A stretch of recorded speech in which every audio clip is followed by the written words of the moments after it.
you can see our hand washing timer. When I turn the faucet, it initiates the blue light. When the blue light is on, I know to rinse my hands. Now, when the white light turns on, I know to apply soap to my hands and keep washing my hands with soap. Now when the blue light turns back on in 5 seconds, I know to rinse the soap off of my hands and turn off the faucet. And now after I use paper towels to dry my hands, I can turn the faucet back on for the next person. Here's a close-up of the mechanics of our timer.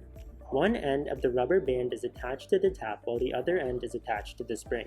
The spring is attached to the lever of the limit switch that is held in place by the faucet. When the tap is turned, it extends the spring, which triggers the limit switch lever down, thus activating the timer. We use a limit switch because it can automatically be set to its original position, unlike traditional switches which need a human to reset them.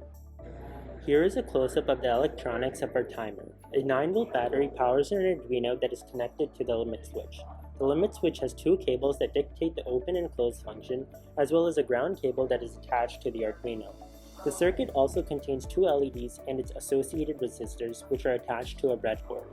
The pushing of the limit switch triggers a series of 20-second LED blinks that dictate the user's stages of washing their hands. Here we can see the commented code used in this circuit. Simply, the code identifies if this limit switch is turned on, and if so, it calls a function called blink LED that triggers an LED light pattern.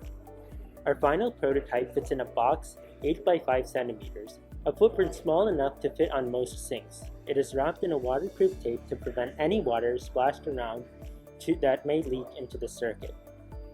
Our foot prototype is a hands-free way for users to know how long to wash their hands. We hope you enjoyed.